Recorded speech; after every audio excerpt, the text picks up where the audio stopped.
ಸಾಧನೆ, ಶೋಧನೆ, ಸತ್ಯದರ್ಶನ. ಸಾಧನೆಯ ವಿಷಯವನ್ನು ತೆಗೆದುಕೊಂಡರೆ ಪ್ರಪಂಚದಲ್ಲಿ ಸಾಧಕರಲ್ಲದೆ ಇದ್ದವರು ಯಾರೂ ಇಲ್ಲ. ಏಕೆಂದರೆ ಸಾಧಿಸಲ್ಪಡುವಂತಹ ಗುಣ ಬಂದ ಮೇಲೆಯೇ ಮನುಷ್ಯ ಜನ್ಮ ಬರುತ್ತದೆ. ಏಕೆಂದರೆ ಪ್ರಾಣಿಯಲ್ಲಿ ಸಾಧಿಸುವ ಗುಣ ಏನೂ ಇಲ್ಲ. ಅದರ ಬುದ್ಧಿ ತಿಳಿದಷ್ಟು ಅದು ಸಾಧಿಸಬಹುದೇ ಬಿಟ್ಟರೆ ಸಾಧಿಸಿ ಗೆಲ್ಲುವ ಛಲ ಅದಕ್ಕೆ ಮಾಡಲು ಸಾಧ್ಯವಿಲ್ಲ. ಮನುಷ್ಯನಿಗಾದರೆ ಹಾಗಿಲ್ಲ. ಸಾಧಿಸಬಹುದು, ಶೋಧಿಸಬಹುದು, ಸತ್ಯ ದರ್ಶನವನ್ನೂ ಮಾಡಬಹುದು. ಸಾಧನೆಯ ವಿಷಯವನ್ನು ತೆಗೆದುಕೊಂಡರೆ ಪ್ರಪಂಚದಲ್ಲಿ ಅಸಂಖ್ಯಾತ ಜನ ಅಸಂಖ್ಯಾತ ರೀತಿಯಲ್ಲಿ ಸಾಧನೆ ಮಾಡಿದ್ದನ್ನು ನಾವು ಕಾಣುತ್ತೇವೆ.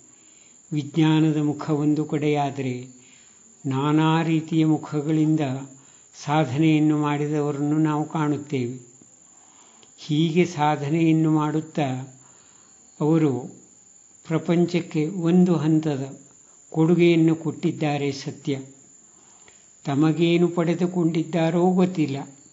ಆದರೆ ಸಾಧನೆ ಇರಬೇಕಾದದ್ದು ಪ್ರಪಂಚಕ್ಕೆ ಕೊಡುವ ಕೊಡುಗೆಯ ಜೊತೆ ತನಗೂ ಕೊಡುಗೆ ಇದ್ದರೆ ಮಾತ್ರ ಅದಕ್ಕೆ ನಿಜವಾದಂತಹ ಸಾಧನೆ ಎಂದು ಹೆಸರು.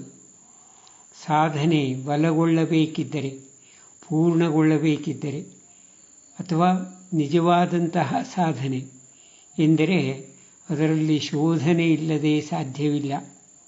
ಶೋಧನೆ ಎಂದರೆ ನಾವು ಪ್ರಪಂಚದಲ್ಲಿ ಕಾಣುತ್ತೇವೆ.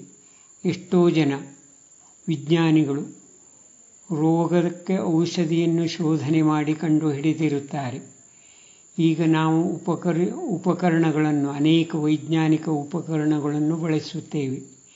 ಇವುಗಳು ಕೂಡ ಶೋಧನೆಯ ಮುಖೇಣವಾಗಿಯೇ ಕಂಡುಹಿಡಿದಿದ್ದಾರೆ. ಅದರಿಂದ ಉಪಕಾರವೂ ಆಗಿದೆ, ಅಪಕಾರವೂ ಆಗಿರಬಹುದು.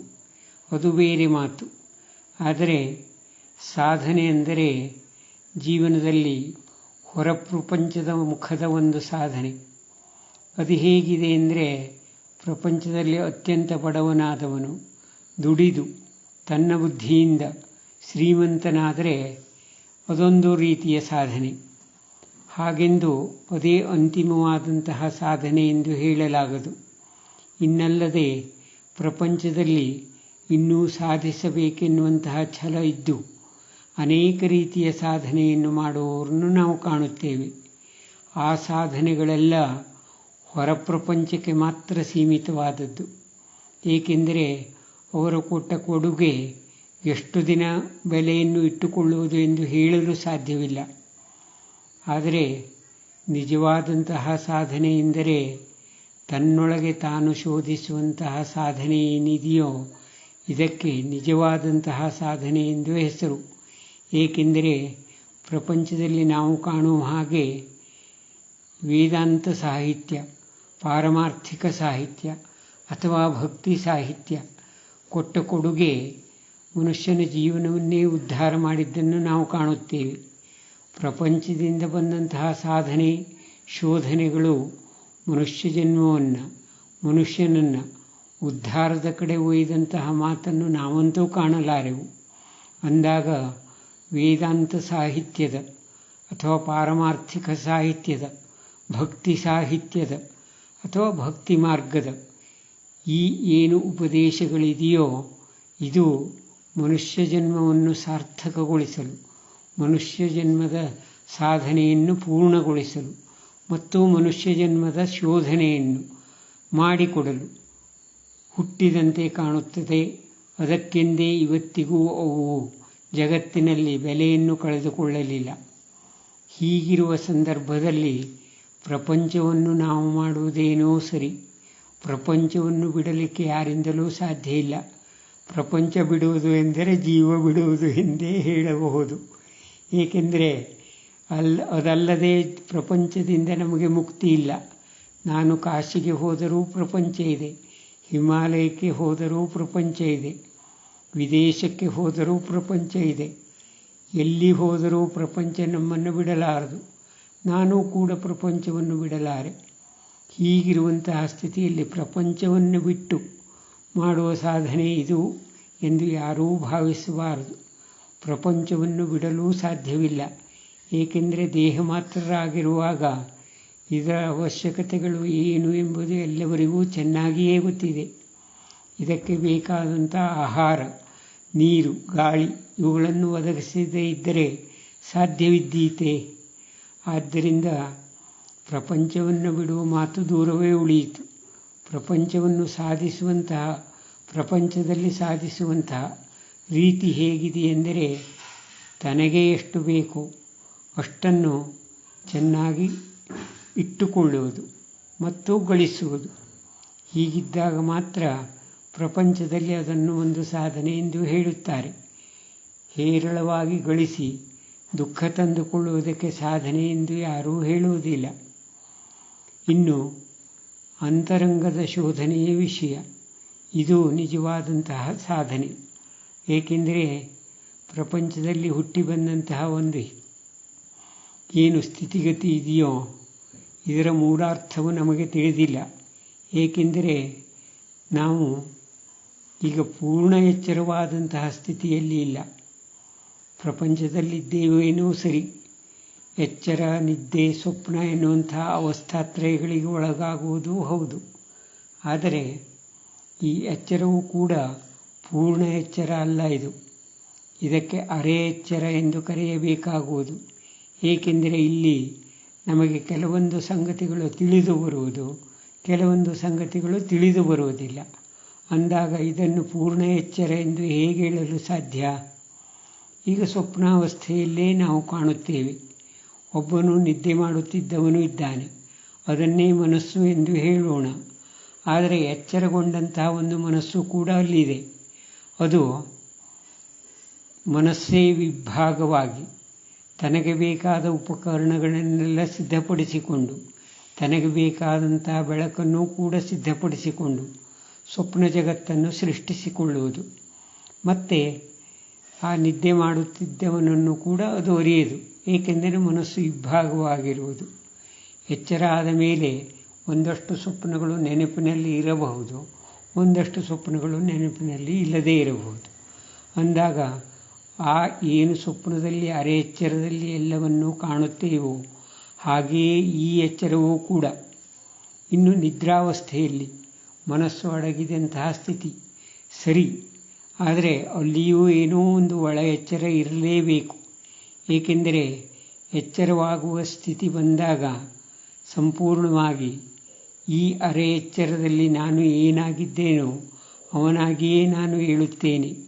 ಬೇರೆ ಮನುಷ್ಯನಾಗಿ ನಾನು ಹೇಳುವುದಿಲ್ಲ, ಬೇರೆ ಮನುಷ್ಯನಾಗಿ ಕಾಣಸಿಗುವುದಿಲ್ಲ.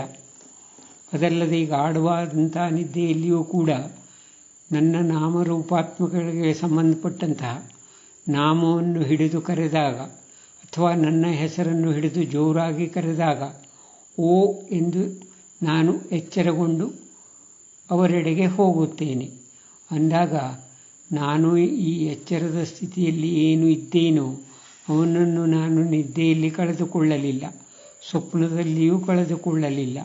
ಅಂದಾಗ ಈ ಎಚ್ಚರದಲ್ಲಿ ಯಾರು ಇದ್ದಾರೋ ಅವನು ನಿದ್ದೆಯಲ್ಲಿಯೂ ಇದ್ದಾನೆ ಮತ್ತು ಸ್ವಪ್ನದಲ್ಲಿಯೂ ಇದ್ದಾನೆ ಎನ್ನುವುದು ಸಿದ್ಧಗೊಳ್ಳುವುದು. ಹೀಗೆ ಅಂತರಂಗದ ಶೋಧನೆ ಎಂಬ ಭಾಗಕ್ಕೆ ಬಂದಾಗ ನಾನು ನಿಜವಾದಂತಹ ನಾಮರೂಪಾತ್ಮಕವುಳ್ಳಂತಹ ವ್ಯಕ್ತಿಯೋ ಶಕ್ತಿಯೋ ಎಂಬುದನ್ನು ಶೋಧಿಸುವುದಕ್ಕೆ ಅಂತರಂಗ ಶೋಧನೆ ಎಂದು ಹೇಳುವರು. ಈ ಅಂತರಂಗದ ಶೋಧನೆ ಎಂದರೆ ತಾನು ನಾಮರೂಪಾತ್ಮಕವಾದಂತಹ ಉಳ್ಳ ವ್ಯಕ್ತಿ ಎಂದು ಸಿದ್ಧ ಆಗಿದ್ದು ಯಾವಾಗ ಎಂದರೆ, ಬಾಲ್ಯದಲ್ಲಿ ನನ್ನ ಹೆಸರನ್ನು ತಂದೆ ತಾಯಿಯವರು ಹಿಡಿದು ಕರೆದು ನನ್ನದು ಆ ಹೆಸರು ಎಂದು ನನಗೆ ರೂಢಿ ಹತ್ತಿಕೊಳ್ಳುವುದು. ಆಮೇಲೆ ಸ್ವಲ್ಪ ಬುದ್ಧಿ ಬೆಳೆದ ಮೇಲೆ, ಮನಸ್ಸು ಬೆಳೆದಂತೆ ನನಗೆ ನನ್ನದು ಎಂಬ ಭಾವ ಬರುವುದು. ಇದನ್ನೇ ನಾವು ನಮ್ಮ ಪರಿಸರ,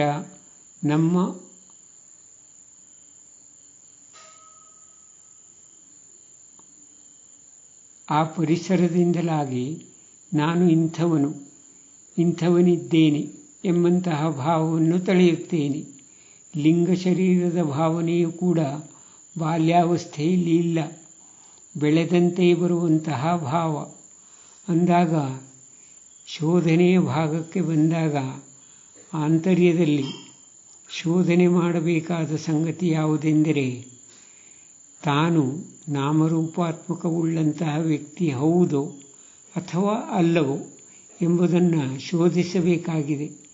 ಏಕೆಂದರೆ ನಾವು ನಮ್ಮ ನಾಮ ಅಥವಾ ರೂಪ ಇವುಗಳನ್ನೇ ವಿಶ್ಲೇಷಣೆ ಮಾಡಿದರೆ, ನಾನು ಈ ಊರಿನಲ್ಲಿ ಇರುವಾಗ ಒಂದು ನಾಮವನ್ನು ಇಟ್ಟುಕೊಂಡರೆ, ಹೆಸರನ್ನು ಇಟ್ಟುಕೊಂಡರೆ, ಮತ್ತೊಂದು ಊರಿಗೆ ಹೋಗಿ ನಾನು ಅದನ್ನು ಬದಲಾಯಿಸಿಕೊಂಡರೆ ನನ್ನನ್ನು ಅದೇ ಹೆಸರಿನಿಂದ ಯಾರಾದರೂ ಕರೆಯುವರೇ ವಿನಃ ಬೇರೆ ಹೆಸರಿನಿಂದ ಅಥವಾ ನನ್ನ ಮೂಲ ಹೆಸರಿನಿಂದ ಕರೆಯಲಾರದು. ಅದಲ್ಲದೆ ಈ ರೂಪವೂ ಕೂಡ ಅಷ್ಟೇ. ಬಾಲ್ಯದಲ್ಲಿ ಯಾವ ರೂಪ ಇದೆಯೋ ಅದು ಯೌವನದಲ್ಲಿ ಇರಲಾರದು, ಯೌವನದಲ್ಲಿ ಇದ್ದ ರೂಪವು ವೃದ್ಧಾಪ್ಯದಲ್ಲಿ ಇರಲಾರದು. ಹೀಗಿದ್ದಾಗ ನಾವು ಈ ರೂಪವು ಸತ್ಯ, ನಾಮವು ಸತ್ಯ ಎಂದು ತಿಳಿಯುವುದು ತಪ್ಪಾಗುವುದು. ಯಾವುದೋ ಒಂದು ಚೈತನ್ಯಕ್ಕೆ ಇದನ್ನು ಅಂಟಿಸಿಕೊಂಡು ನಾನು ಅಥವಾ ನಾನೇ ನಾಮರೂಪಾತ್ಮಕವುಳ್ಳವನು ಎಂಬ ಭಾವವನ್ನು ತಳೆದಿದ್ದೇವೆ. ಇದು ಸತ್ಯವೇ ಅಲ್ಲ ಎಂಬಂತಹ ಭಾವ ನಮಗೆ ಬರಲಿಕ್ಕೆ ಅದೇ ಅಂತರಂಗದ ಶೋಧನೆಯಾಗಬೇಕು. ಏಕೆಂದರೆ ಅಂತರಂಗದಲ್ಲಿ ನಾನೊಬ್ಬ ಬೇರೆ ವ್ಯಕ್ತಿಯೇ ಆಗಿದ್ದೇನೆ. ಈಗ ಎಷ್ಟೋ ಜನ ಕಳ್ಳರು ಅಂತ ಇಟ್ಟುಕೊಳ್ಳೋಣ, ಮತ್ತೊಂದು ಊರಿಗೆ ಹೋಗಿ ತಮ್ಮ ಹೆಸರನ್ನು ಬದಲಾಯಿಸಿಕೊಂಡು ಬೇರೆ ವ್ಯಕ್ತಿ ಎಂಬಂತೆ ಬದುಕುತ್ತಾರೆ. ಆದರೆ ಅವನ ಅಂತರಂಗದಲ್ಲಿ ಅವನಿಗೆ ಗೊತ್ತಿದೆ ತಾನು ಇಂತಹ ವ್ಯಕ್ತಿ ಎಂಬುದಾಗಿ. ಅಂದಾಗ ಅಂತರಂಗಕ್ಕೂ ಕೂಡ ತಾನು ಇಂತಹದೇ ವ್ಯಕ್ತಿ ಎಂಬುದಾಗಿ ಈ ಭಾವವು ವ್ಯಾಪಿಸಿಕೊಂಡಿದೆ ಎಂಬುದು ಸತ್ಯವಾಗುವುದು. ಆದರೆ ಶೋಧನೆಯ ಮೂಲಕ ಇದು ಸತ್ಯವಲ್ಲ ಎಂಬುದು ತಿಳಿದು ಬರುವುದು. ಏಕೆಂದರೆ ನಾನು ಇಂಥವನಿದ್ದೇನೆ ಎಂದು ಹೇಳುವಾಗ ನಾನು ಇಂಥವನಿದ್ದೇನೆ ಎಂಬುದರ ಮೂಲ ನಾನು ಎಂಬುದೇ ಆಗಿದೆ. ಆದ್ದರಿಂದ ಈ ನಾನು ಇಂಥವನು ಎಂದು ಹೇಳುತ್ತೇನೆ ಬಿಟ್ಟರೆ ಇಂಥವನೇ ನಾನು ಎಂದು ಹೇಳಲು ಸಾಧ್ಯವಿಲ್ಲ. ಅಂದಾಗ ನಾನು ಬೇರೆಯೇ ಇದ್ದೇನೆ, ಇವೆಲ್ಲ ನಾಮರೂಪಾತ್ಮಕಗಳಿಗಿಂತ ಬೇರೆಯೇ ಇದ್ದೇನೆ ಎಂಬುದು ಸಿದ್ಧವಾಗುವುದು. ಅದನ್ನು ಶೋಧನೆ ಮಾಡಿದಾಗ ತಾನು ಇದು ಯಾವುದೂ ಅಲ್ಲ, ನಿಜವಾಗಿ ಆ ಚೈತನ್ಯ ವಸ್ತು ಇದ್ದೇನೆ ಎಂಬಂತಹ ಪರಿಜ್ಞಾನ ಉಂಟಾಗುವುದು. ಇದನ್ನೇ ಅಂತರಂಗದ ಶೋಧನೆ ಎಂದು ಹೇಳುವರು. ಪ್ರಪಂಚದಲ್ಲಿ ಮಾಡುವ ಸಾಧನೆಗಿಂತ ಈ ಸಾಧನೆ ತುಂಬ ದೊಡ್ಡದಿದೆ. ಏಕೆಂದರೆ ಇದು ಮುಂದೊಂದು ದಿನ ಈ ಶೋಧನೆಯ ಮೂಲಕ ಸತ್ಯದರ್ಶನವಾಗಿ ತಾನು ಇದು ಯಾವುದೂ ಅಲ್ಲ, ನಾಮರೂಪಾತ್ಮಕವೂ ಅಲ್ಲ, ಹೀಗೆ ಭಾವ ಬಂದು ತಾನು ಎಂದರೆ ಏನು ಎಂಬಂತಹ ಸತ್ಯದರ್ಶನ ಆಗುವುದು.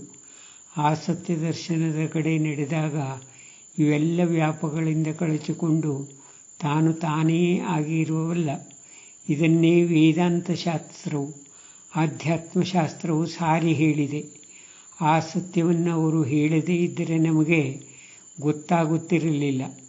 ಅದನ್ನು ಕೇಳಿದ ಮೇಲೆಯಾದರೂ ನಾವು ಆ ಮಾರ್ಗದಲ್ಲಿ ನಡೆದು ಅದರಲ್ಲಿ ನಂಬಿಕೆಯನ್ನಿಟ್ಟು ಆ ಸತ್ಯ ಶೋಧನೆಯನ್ನು ಮಾಡಿಕೊಂಡರೆ ಮಾನವ ಜನ್ಮ ಸಾರ್ಥಕ ಆಗುವುದು.